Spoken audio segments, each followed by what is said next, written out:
नमोस्तु गुरुदेव। कि शारीरिक शोषण की बात आती है तो एक तबका उनको पहनावे के कारण बताता है, तो दूसरा तबका पुरुषों की मानसिक विकृति कारण बताता है। हम अपने बच्चों को मर्यादित वस्त्रों के लिए कैसे प्रोत्साहित करें, कृपया जिज्ञासा का समाधान करें। एक छोटा सा दृष्टांत हम इसके मर्यादित वस्त्रों की जो आपने बात कही उसके संबंध में देना चाहते हैं।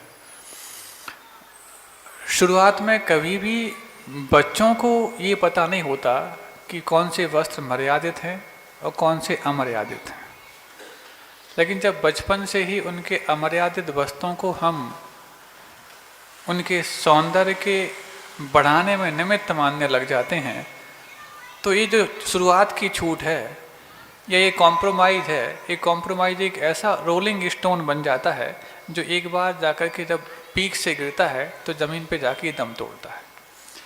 एंगल वाले स्टोन के तो बीच में थमने के फिर भी चांसेस हैं, लेकिन रोलिंग स्टोन के बीच में थमने के चांसेस नहीं।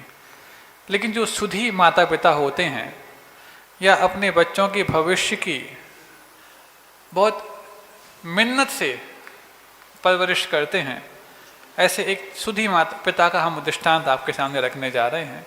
थोड़ा सा ऑड लगेगा, लेकिन उसके पीछे जो उद्देश्य है वो आपके लिए बहुत भाएगा।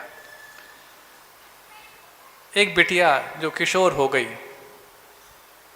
और आज के कल्चर में और आज की स्कूलिंग में उनके लिए सब तो आम माना जाता है, और कुछ एक स्कूल तो ऐसे होते हैं जो घुटनों के ऊपर वस्त्र पहनने पर ही ड्रेस कोड मानते हैं। हाँ, ऐसे भी हम देख करके आए, आपके बाजू के शहर में भी देख करके आए। अभी तो यहाँ देखा नहीं है, हो सकता है यहाँ भी संभव हो ऐसा। और कोचिंग इंस्टीट्यूट में जाते हैं तो वहाँ पर तो उनका अमर्यादित होना ही एकमात्र उस कोचिंग के सदस्य होने का परिचय देता है।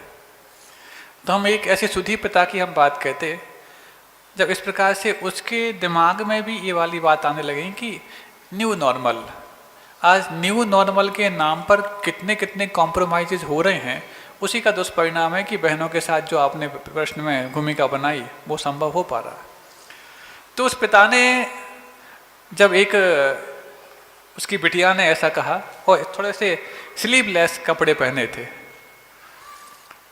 तो पिता कहता है अपनी बिटिया से, सुनना, सुन के आपको थोड़ा सा ऑड लगेगा, बोले बेटा आज तुम्हारी बाहें बहुत सुंदर दिख रही हैं। सुन रहे हो? पिता क्या बोलता अपनी बिटिया से, आज तुम्हारे हाथ बहुत सुंदर दिख रहे हैं। तो बिटिया थोड़ी सकपका गई कि क्या हो गया, पिताजी ऐसा ऐसा बोल रहे हैं। बोले हाँ, घबराओ नहीं, क्योंकि मैं भी जिस चीज़ को अपने से बाहर दिखाता हूँ उम्मीद करता हूँ कोई तारीफ करे। जब मैं चैन को कॉलर पे लाता हूँ तो उम्मीद करता हूँ कोई मेरी चैन की तारीफ करे। जब मैं मोबाइल का एप्पल का वो कटा हुआ सेव ऊपर दिखाता हूँ तो उम्मीद करता हूँ कोई मेरे मोबाइल की तारीफ करे। तो ऐसे ही आपने अपने हाथों को यदि कपड़े से बाहर निकाला है तो आप भी उम्मीद करते हो कोई तारीफ करे। हमने सोचा दुनिया तारीफ करे या ना करे, लेकिन अपने बच्चों की तारीफ मुझे तो पहले करनी चाहिए, इसलिए मैंने कर दी।